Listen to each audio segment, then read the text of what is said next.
Daily bread Bible facts.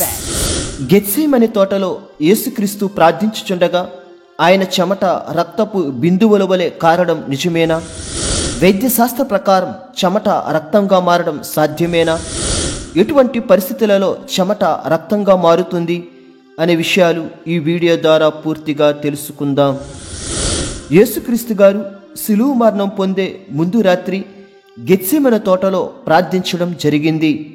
దీన్ని ఉద్దేశించి లూకా సువార్తికుడు తన పుస్తకంలో ఈ విధంగా వ్రాయడం జరిగింది. లూకా సువార్త 22వ అధ్యాయము 44వ వచనం. ఆయన వేదన పడి మరింత ఆతురముగా ప్రార్థన చేయగా ఆయన చెమట నేలపడుచున్న గొప్ప రక్తపు బిందువుల వలె ఆయను. ఈ లేఖనం ప్రకారం యేసుక్రీస్తు గెత్సేమనే తోటలో ప్రార్థించుచుండగా ఆయన చెమట రక్తపు బిందువుల వలె నేలన పడింది. అంటే చెమట పూర్తిగా రక్తంగా మారింది. దీన్ని బట్టి కొంతమంది చెమట రక్తంగా మారడం అసాధ్యమని మరియు లూకా సువార్తికుడు చెమట రక్తంగా మారడం అనేది ఉపమానంలో వ్రాసాడని అంటున్నారు. కానీ వాస్తవానికి లూకా సువార్తికుడు వ్రాసింది నిజమే. లూకా ఒక వైద్యుడు అని మనం మర్చిపోకూడదు. జరిగిన వాస్తవాన్నే లూకా వ్రాసాడు. అలాగని ఉపమానంలో కావ్య రూపంలో ఈ మాటలు వ్రాయలేదు. అయితే లూకా వైద్యుడు వ్రాసిన ప్రకారం యేసుక్రీస్తు యొక్క చెమట రక్తంగా మారడం నిజమే. దీనిని వైద్యశాస్త్రం కూడా ధృవీకరిస్తుంది. వైద్య పరిభాషలో చెమట రక్తంగా మారడాన్ని హెమటోహైడ్రోసిస్ అంటారు. హెమటోహైడ్రోసిస్ బారిన పడిన మానవుడి యొక్క చెమట రక్తంలా కారుతుంది. హెమటోహైడ్రోసిస్ అనేది ప్రాచీన గ్రీకు పదం. హెమటోస్ అనగా రక్తం, హైడ్రస్ అనగా చెమట. దీని పూర్తి పదమే హెమటోహైడ్రోసిస్. ఇప్పుడు దీని గురించి మరింత లోతుగా విశ్లేషిద్దాం. సాధారణంగా మానవుని చెమట గ్రంథులు చర్మం లోపల చిన్న చిన్న రక్త నాళాలతో చుట్టబడి ఉంటాయి. ఎవరైతే హెమటోహైడ్రోసిస్ బారిన పడతారో వారి చెమట గ్రంథుల చుట్టూ ఉన్న రక్తనాళాలు పగిలిపోతాయి. అప్పుడు రక్తనాళాలు చీలిపోయి వ్యాకోచించి రక్తం రూపంలో స్వేద గ్రంథుల్లోకి ప్రవహిస్తుంది. అంటే రక్తం చెమట గ్రంథుల్లో కలిసిపోయి రక్తం రూపంలో బయటకు వచ్చేస్తుంది. అయితే హెమటోహైడ్రోసిస్ అనేది మానవుడికి ఎప్పుడు వస్తుంది, ఎందుకు వస్తుందో ఇప్పుడు తెలుసుకుందాం. ఒక మనిషి తీవ్రమైన శారీరక ఒత్తిడి లేదా భావోద్వేగ ఒత్తిడి కలిగి ఉన్నప్పుడు ఈ పరిస్థితి ఏర్పడుతుంది. అలాగే తీవ్రమైన మానసిక ఆందోళన నాడీ వ్యవస్థ మీద ప్రభావం చూపుతుంది. అప్పుడు చెమట గ్రంథులను సరఫరా చేసే నాళాలలో రక్తస్రావం కలిగించేంత వరకు పోరాటం చేస్తుంది.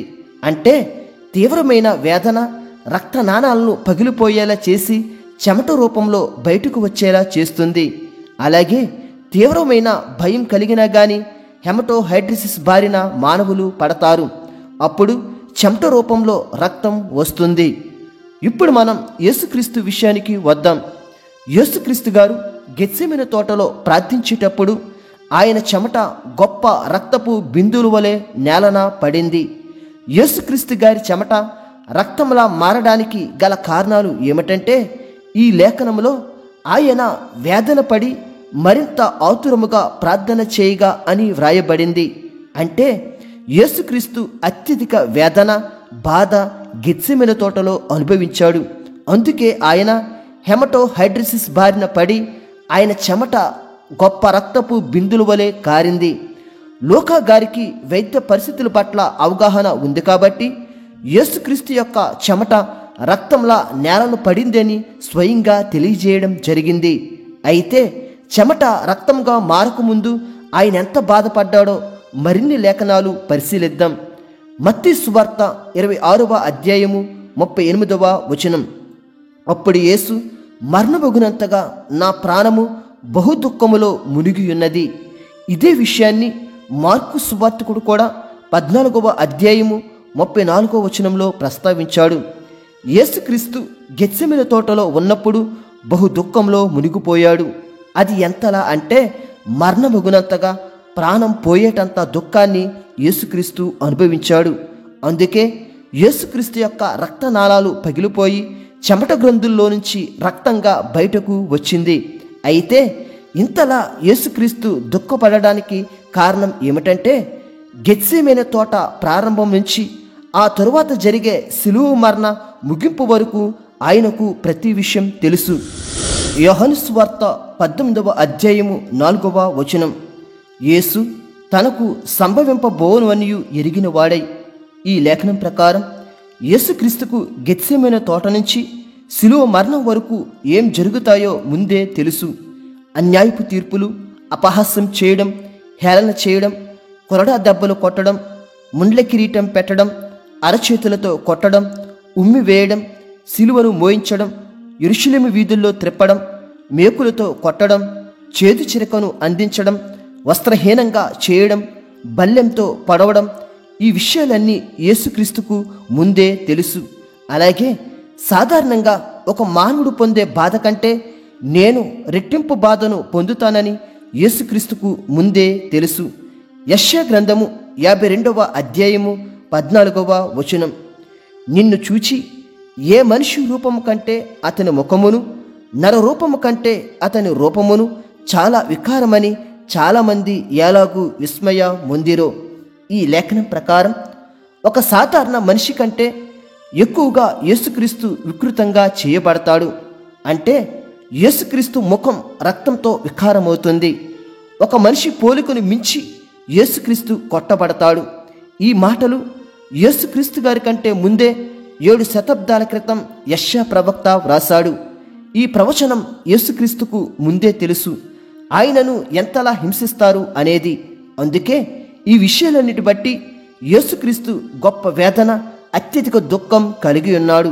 అందుకే ఆయనలో ఉన్న రక్త నాళాలు పగిలిపోయి చెమట రూపంలో రక్తం బయటకు వచ్చింది. అయితే ఈ వేదన, ఈ దుఃఖం మనది ఆయన అనుభవిస్తున్నాడు. యేసుక్రీస్తు పరిపూర్ణ దేవుడు, అలాగే పరిపూర్ణ మానవుడిగా పుట్టాడు.